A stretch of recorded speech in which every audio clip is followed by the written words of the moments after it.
Welcome to Harshit institute channel. ఇంతవరకు మన YouTube ఛానల్ని సబ్స్క్రైబ్ చేసుకోకపోతే సబ్స్క్రైబ్ చేసుకోండి. అలానే మీకు నచ్చినట్లే 10 మందికి షేర్ చేయండి. మీకు ఫ్రీ మెటీరియల్స్ కోసం ఫ్రీ మెటీరియల్ పీడిఎఫ్ ఫైల్స్ ఇవన్నీ మన ప్లే స్టోర్లో హర్షిత్ ఇన్స్టిట్యూట్ మొబైల్ యాప్లో దొరుకుతుంది. అలానే దీంట్లో వీడియో క్లాసెస్ కూడా అవైలబుల్గా ఉంటుంది. మన యాప్లో మొత్తం జీకే క్లాసు ₹10 ప్రజెంట్ ఇవ్వడం జరుగుతుంది. మొత్తం ఇప్పటి వరకు 50 అవర్స్ క్లాసెస్ ఉన్నాయి. అలానే రెగ్యులర్గా అన్నీ అప్డేట్ అవుతూ ఉంటుంది. దగ్గర 43 టాపిక్స్ కవర్ అయినాయి ఇప్పుడు దాకా. Welcome to Harshit institute. మనం ఈరోజు స్టాండర్డ్ జీకేలో పాటుగా భౌగోళిక ప్రాంతాలు వాటిని కనుగొన్నటువంటి వ్యక్తులు అనేటువంటి ఒక చిన్న టాపిక్ని మనం ఈరోజు చూద్దామండి. ఈ భౌగోళిక ప్రాంతాలు వాటిని కనుగొన్నటువంటి వ్యక్తులు, భౌగోళిక ప్రాంతాలు మరియు వాటిని కనుగొన్నటువంటి వ్యక్తులు ఎవరున్నారు? వాటిని కనుగొన్నటువంటి వ్యక్తులు. ఉత్తర ధ్రువాన్ని కనుగొన్నటువంటి వ్యక్తి రాబర్ట్ పియరే. ఇక్కడ మనకి ఉత్తర ధ్రువం, దక్షిణ ధ్రువం చూసుకున్నట్లయితే ఇది మన గ్లోబ్ అనుకున్నట్లయితే మీరు ఆల్రెడీ మ్యాప్ చూసే ఉంటారు. ఇది మన గ్లోబు. ఈ గ్లోబ్లో ఈ పైభాగాన్ని మనం ఏమంటామంటే ఉత్తర ధ్రువం అంటాం. ఉత్తర ధ్రువం మరియు ఇది దక్షిణ ధ్రువం. రెండు విషయాలు తెలుసు మనకి. నెక్స్ట్ ఇదేమో భూమధ్య రేఖ అని చెప్పేసానంటాం. భూమధ్య రేఖ కంపల్సరీ మన కాంపిటేటివ్ ఎగ్జామ్స్ ప్రిపేర్ అయ్యేటప్పుడు తప్పనిసరిగా ఈ యొక్క వరల్డ్ మ్యాప్ని తప్పనిసరిగా ఫాలో అవుతూ ఉండాలండి ఎప్పటికప్పుడు. ఇక్కడ కర్కట రేఖ అంటే ఏది, మకర రేఖ అంటే ఏది, అదేవిధంగా మనకి ఈ టోర్నడోలని ఎక్కడ ఏర్పడుతూ ఉంటాయి, ఈ విషయాలన్నీ కూడా మనం చూడాలనుకున్నట్లయితే తప్పనిసరిగా ఈ యొక్క మ్యాప్ను చూసుకుంటూ ఉండాలి. నెక్స్ట్ అక్షాంశాలు ఎన్ని ఉంటాయి మరియు రేఖాంశాలు ఎన్ని ఉంటాయి, గ్రిడ్ అంటే ఏంటి, మరియు ఒక రేఖాంశానికి మధ్య ఉన్నటువంటి డిస్టెన్స్ ఎంత, ఒక రేఖాంశానికి మరియు ఇంకొక రేఖాంశానికి ఉన్నటువంటి డిస్టెన్స్ ఎంత దూరం ఉంటుంది. నెక్స్ట్ ఈ విషయాలన్నీ కూడా చూడాలంటే తప్పనిసరిగా మనం ఏంటంటే మ్యాప్ అనేది ఎప్పుడు ఫాలో అవుతూ ఉండాలి. ప్రతి ఏ సబ్జెక్ట్ చదివినప్పుడు కూడా ఫస్ట్ ఆఫ్ ఆల్ జాగ్రఫీలో మ్యాప్ అనేది చాలా important. At the same time మన హిస్టరీ చదివినా ఇంకోటి చదివినా మ్యాప్ అనేది చాలా ఇంపార్టెంట్. దీంట్లో మనకి ఉత్తర ధ్రువం, దక్షిణ ధ్రువం. ఈ ఉత్తర ధ్రువాన్ని కనుగొన్నటువంటి వ్యక్తి ఎవరు? మనకి జాగ్రఫీలో డీప్గా వెళ్ళొద్దండి. ఇక్కడ ఉత్తర ధ్రువాన్ని కనుగొన్నటువంటి వ్యక్తి రాబర్ట్ పియరే. గుర్తుంచుకోవాలండి, రాబర్ట్ పియరే అని ఆయన ఈ యొక్క ఉత్తర ధ్రువాన్ని కనుగొనడం అనేది జరిగింది. నెక్స్ట్ దక్షిణ ధ్రువాన్ని కనుగొన్నటువంటి వ్యక్తి ఎవరు? అముండా సేన్.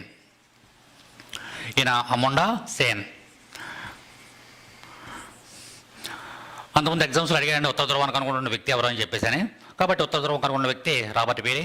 దక్షిణ ధ్రువాన్ని కనుగొన్నటువంటి వ్యక్తి అముండా సేన్. నెక్స్ట్ ఇండియాకి సముద్ర మార్గాన్ని కనుగొన్నటువంటి వ్యక్తి. సముద్ర మార్గం మనందరికీ తెలుసు.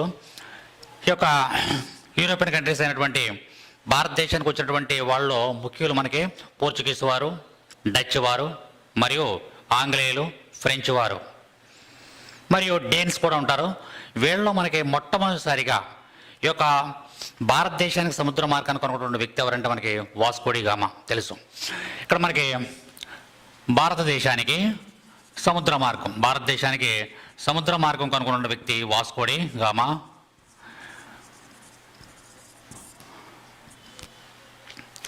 1498 ఈ డేట్ కూడా మీకు గుర్తుండే ఉంటుంది.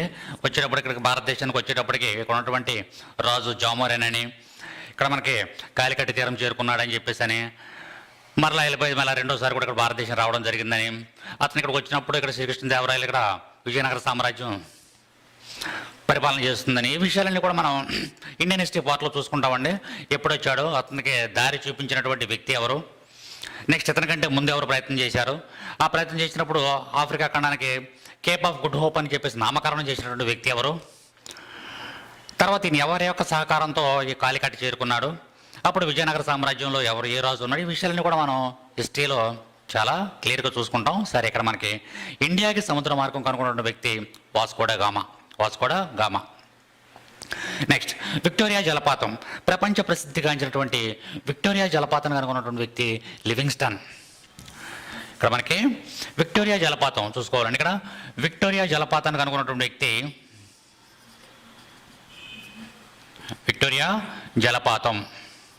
లివింగ్స్టన్.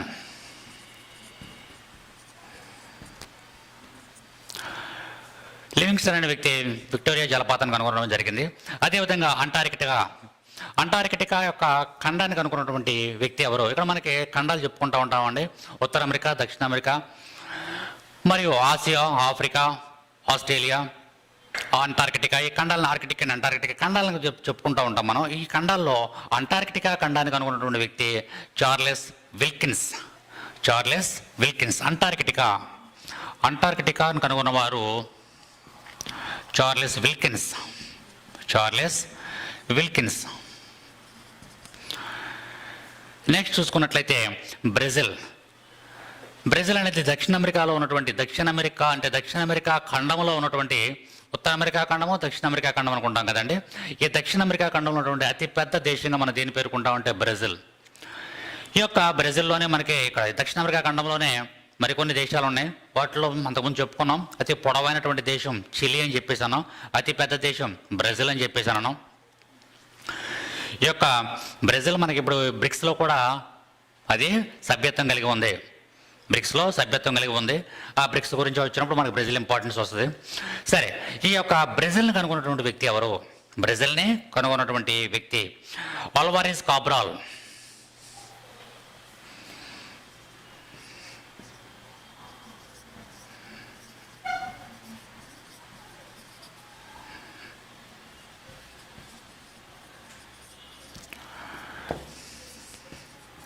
చూడండి, ఇక్కడ మనకి బ్రెజిల్ అనేటువంటి దేశాన్ని, బ్రెజిల్ అనేటువంటి ప్రాంతాన్ని కనుగొన్న వ్యక్తి ఫెడ్రో ఆల్వారెజ్ కాబ్రాల్. ఫెడ్రో ఆల్వారెజ్ కాబ్రాల్. ఈ పేర్లు గుర్తుంచుకోవాలండి. అంటార్కిటికా ఖండాన్ని కనుగొన్నటువంటి వ్యక్తి ఎవరు? Charles Wilkins. విక్టోరియా జలపాతాన్ని కనుగొన్నటువంటి వ్యక్తి ఎవరు? లివింగ్స్టన్. విక్టోరియా జలపాతం, Livingstone. Brazil Pedro ఆల్వారెజ్ కాబ్రాల్. Next Congo ప్రదేశాన్ని, కాంగో ప్రాంతాన్ని కనుగొన్న వ్యక్తి క్యామరూన్. కాంగో ప్రాంతాన్ని కనుగొన్న వ్యక్తి క్యామరూన్. ఇవన్నీ కూడా మనకి చాలా ఇంపార్టెంట్ ప్రదేశాలు వారు కనుగొన్నటువంటి వ్యక్తులు. ఇది మనకి మ్యాక్సిమం చదువుకుంటే 5 నిమిషాలు 10 నిమిషాలు టైం పడుతుందేమో కానండి, కాంపిటేటివ్ ఎగ్జామ్స్లో మనకి చాలా ఇంపార్టెంట్. బ్రెజిల్ని కనుగొన్న వ్యక్తి ఎవరో, లేదా అంటార్కిటిక్ కనుగొన్నటువంటి వ్యక్తి ఎవరు, క్రింది వాళ్ళు అన్నప్పుడు చాలా చాలా ఇంపార్టెంట్. కాబట్టి సుమారుగా ఒక 10 నుండి 15 ఇంపార్టెంట్ పాయింట్స్ మాత్రం మీకు ముందుకు తీసుకొస్తాను. అవి మాత్రం చూడండి. కాంగోను కనుగొన్న వ్యక్తి క్యామరూన్. నెక్స్ట్ ఇండిస్ దీవులు అని చెప్పేసి అంటాం. ఇండిస్ దీవులు, వెస్ట్ ఇండీస్ దీవులు, వీటిని కనుగొన్నటువంటి వ్యక్తి కొలంబస్. ఇండిస్ దీవులు, కొలంబస్. ఈ కొలంబస్ మరలా ఏం కనుక్కున్నాడండి? అమెరికాను కనుగొన్నటువంటి వ్యక్తి క్రిస్టోఫర్ కొలంబస్. అమెరికాను కూడా కనుగొన్న వ్యక్తి క్రిస్టోఫర్ కొలంబస్. మరి అమెరికాకి మా పేరు ఎలా వచ్చింది? దాన్ని అమెరికో వెస్పూచి అతని పేరు మీద అమెరికాకి పేరు రావడం అనేది జరిగింది. సరే, నెక్స్ట్ సూయజ్ కాలువ తెలుసు మనకి. సూయజ్ కాలువ అనేది ఎందుకు తవ్వించారనే విషయం మనకు తెలుసు. సూయజ్ కాలువని ప్రధానంగా ఎందుకు తవ్వించారంటే ఈ యొక్క మధ్యధరా సముద్రాన్ని మరియు కింద ఉన్నటువంటి ఎర్ర సముద్రాన్ని, 2 సముద్రాలని కూడా కలపడం ద్వారా ఏంటంటే మొత్తం చుట్టు ప్రాంతం అంతా తిరిగి రాకోకుండా ఈ యొక్క సూయజ్ కాలువని తవ్వడం ద్వారా ఈ రవాణా మార్గం చాలా ఈజీ అయిపోయింది. కాబట్టి సూయజ్ కాలువని దాన్ని తవ్వించినటువంటి వ్యక్తి, దాన్ని కనుగొన్నటువంటి వ్యక్తి ఫెర్డినాండ్ లెసెప్స్.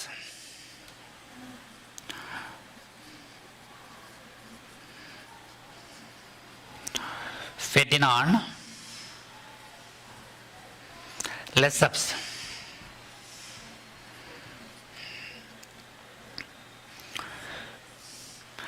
తెలుసు మనకి సూయజ్ కాలువ యొక్క ఇంపార్టెన్స్. ఎప్పుడైతే టర్కీని ఆక్రమించారో, తర్వాత ఆ యొక్క సిల్క్ రూట్ ఎప్పుడైతే మూసుకుపోయిందో, ఆ టర్కీ ప్రాంతంలో ఉన్నటువంటి పరిస్థితులు, తద్వారా మనకి ఈ సముద్ర మార్గాలు కనుగొనడం, తర్వాత ఈ సూయజ్ కాలువను తవ్వడం. దాని యొక్క పొడవు కూడా తెలుసు మనకు 167 కిలోమీటర్లు అండి. సూయజ్ కెనాల్ యొక్క పొడవు 167 కిలోమీటర్లు. ఎప్పుడైతే సూయజ్ కెనాల్ తవ్విన తర్వాత ఈ యొక్క సముద్రం ద్వారా వ్యాపారం చేయడం అనేది చాలా ఈజీ అయిపోయింది. ఎందుకంటే మొత్తం ప్రపంచం అంతా తిరిగి, ఆఫ్రికా ఖండాన్ని అంతా కూడా తిరిగి వచ్చాకంటే కూడా చాలా తక్కువ దూరంలో ఇక్కడ ఇతర దేశాలను చేరుకోవడం అనేది జరిగింది. సరే, అది మన హిస్టరీలో సూయజ్ కెనాల్, దాని యొక్క ఇంపార్టెన్స్, దాన్ని ఎవరు తవ్వించారు, ఎప్పుడు తవ్వించారు, ఆ తవ్వించడం ద్వారా ఎన్ని కిలోమీటర్ కలిసి వచ్చింది, ఏ ప్రాంతాలు అనేదంతా కూడా మనం హిస్టరీ పార్ట్లో చూస్తాం. సరే, ఇక్కడ మనకి సూయజ్ కెనాల్ని కనుగొన్నటువంటి వ్యక్తులు మనకు ఫెర్డినాండ్ లెసెప్స్ అనేటువంటి పేరుని మనం తప్పనిసరిగా గుర్తుంచుకోవాలి. నెక్స్ట్ ఆఫ్రికా ఖండం. ఆఫ్రికా ఖండాన్ని కనుగొన్న వ్యక్తి లివింగ్స్టన్. ఆఫ్రికా ఖండాన్ని కనుగొన్న వ్యక్తి లివింగ్స్టన్. Africa Livingstone. నెక్స్ట్ అదేవిధంగా శాండ్విచ్ ద్వీపాలు కనుగొన్న వ్యక్తి కెప్టెన్ కుక్. అదేవిధంగా ఆస్ట్రేలియాని కనుగొన్న వ్యక్తి కూడా కెప్టెన్ కుక్. ఇక్కడ మనకి ఆస్ట్రేలియా, న్యూజిలాండ్ పక్క పక్కనే ఉంటాయండి. ఈ రెండు కూడా దేశాలు మన మ్యాప్లో చూసుకున్నట్లయితే దిగువ భాగంలో ఈ యొక్క దిగువ భాగంలో ఆస్ట్రేలియా, దానికి కొద్దిగా పై భాగంలో ఇక్కడ మనకి న్యూజిలాండ్. ఆస్ట్రేలియా మరియు న్యూజిలాండ్ అనేవి చాలా దిగువ భాగంలో ఉంటాయి. ఇక్కడ వీటిని కనుగొన్నటువంటి వ్యక్తి ఎవరు? ఈ ఆస్ట్రేలియా ప్రాంతాన్ని కనుగొన్నటువంటి వ్యక్తి కెప్టెన్ కుక్. Captain cook. కాబట్టి ఇంపార్టెంట్ పర్సన్స్ ఎవరైతే ఉన్నారో వీళ్ళందరి పేర్లు కూడా తప్పనిసరి గుర్తుంచుకోవాలి. ఇవే మనకి examination point of view most important. ఒకటి ఉత్తర ధ్రువం రాబర్ట్ పేరి, దక్షిణ ధ్రువం అముండా సేన్, మరియు ఇండియాకు సముద్ర మార్గం కనుగొన్న వ్యక్తి వాస్కోడా గామా. ఇండియాకు సముద్ర మార్గం కనుగొన్న వ్యక్తి వాస్కోడా గామా. విక్టోరియా జలపాతం లివింగ్స్టన్, మరియు విక్టోరియా జలపాతము at the same time Africa. Victoria జలపాతము మరియు ఆఫ్రికా రెండు కూడా లివింగ్స్టన్. నెక్స్ట్ చూసుకున్నట్లయితే అంటార్కిటికా ఖండాన్ని కనుగొన్న వ్యక్తి చార్లెస్ విల్కిన్స్. అదేవిధంగా బ్రెజిల్ అనేది మనం డిస్కస్ చేసుకున్నాం. చాలా ప్రముఖమైనటువంటి దేశం దక్షిణ అమెరికాలో. బ్రెజిల్ అనేది దక్షిణ అమెరికాలో చాలా ప్రముఖమైనటువంటి దేశం. ఆ యొక్క బ్రెజిల్ని కనుగొన్న వ్యక్తి ఫెడ్రో అల్వారెస్ క్యాబ్రల్. రాశాను ఇక్కడ చూడండి, ఫెడ్రో అల్వారెస్ క్యాబ్రల్ అనేటువంటి వ్యక్తి బ్రెజిల్ని కనుగొనడం అనేది జరిగింది. నెక్స్ట్ కాంగోను కనుగొన్న వ్యక్తి, కాంగో పరివాహ ప్రాంతం అని చెప్పేసి అంటాం కదా, చాలా విశాలమైనటువంటి ప్రాంతం అది కాంగో నది కూడా ఉంది. కాంగో మీద నది ఉంది, నది మీద పేరు కూడా ఉంది, కాంగో దేశం మరియు కాంగో నది ఆఫ్రికా ఖండంలో. సరే, ఈ యొక్క కాంగో పరివాహ ప్రాంతాన్ని, కాంగో ఏరియాని కనుగొన్న వ్యక్తి క్యామరూన్. కాంగో పరివాహ ప్రాంతాన్ని కనుగొన్న వ్యక్తి క్యామరూన్.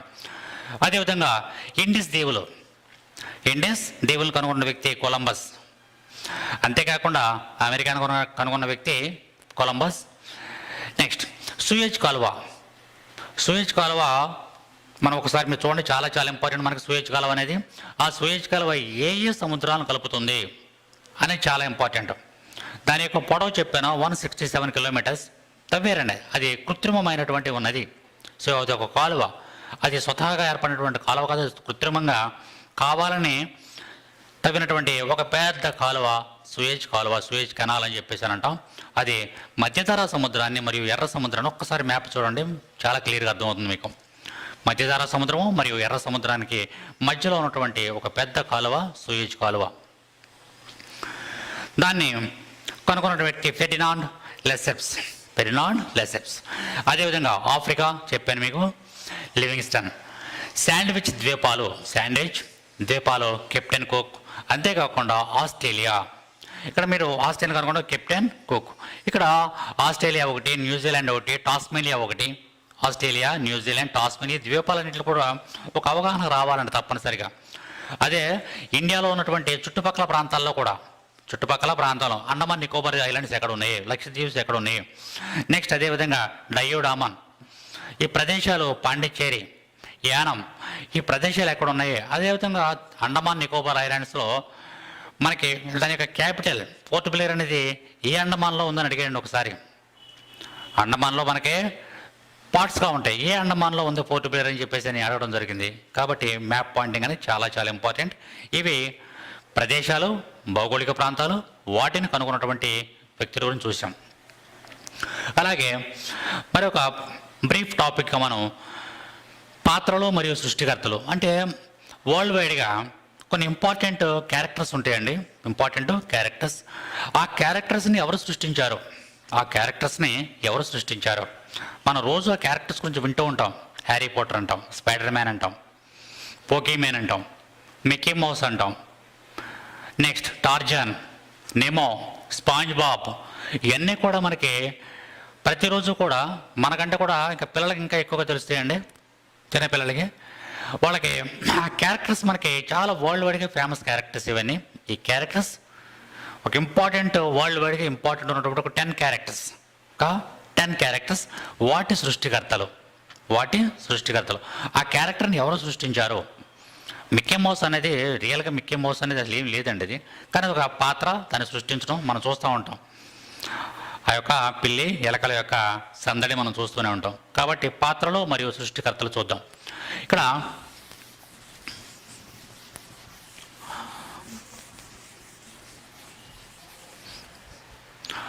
పాత్రలు మరియు సృష్టికర్తలు. మిక్కీ మౌస్ మనందరికీ తెలుసు. Mickey Mouse Walt Disney. Mickey Mouse Walt Disney మనందరికీ తెలిసిన విషయం. Mickey Mouse Walt Disney. Next James Bond Ian Fleming. James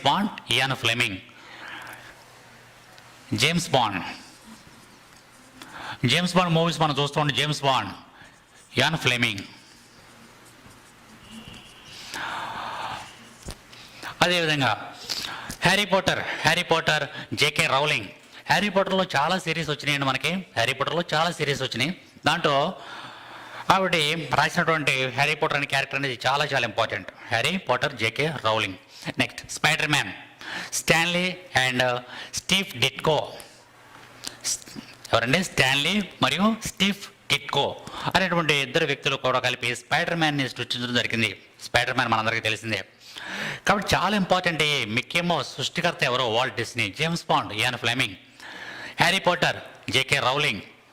spider Man సృష్టికర్త Stanley and Steve Ditko. Pokemon Satoshi Tajiri Pokemon. అదేవిధంగా Tarzan మన అడవుల్లో ఈ ఫారెస్ట్ ఏరియాలో ఉండేటువంటి ఒక మనిషి మనం చూసే ఉంటారు. Tarzan Edgar Rice Burroughs. Nemo Andrew Stanton.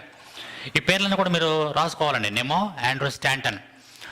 అదేవిధంగా SpongeBob Stephen Hillenburg. Next Yugioh అనేటువంటి ఒక క్యారెక్టర్. యూగివో దాన్ని సృష్టించినటువంటి వ్యక్తి కుజికి తకహాషి అనేటువంటి వ్యక్తి సృష్టించడం అనేది జరిగింది. Next Wolverine Stan Lee Jack Kirby. ఈ పేర్లన్నీ కూడా చాలా చాలా ఇంపార్టెంట్. పాత్రలు సృష్టికర్తలు Mickey Mouse, James Bond, Harry Potter, Spider Man, Pokemon, Tarzan, Nemo, SpongeBob and Yugioh and Wolverine. ఈ యొక్క పాత్రలు మరియు వాటి యొక్క సృష్టికర్తలు. ఈ విషయాలన్నీ కూడా తప్పనిసరిగా చూడండి. Thank you very much.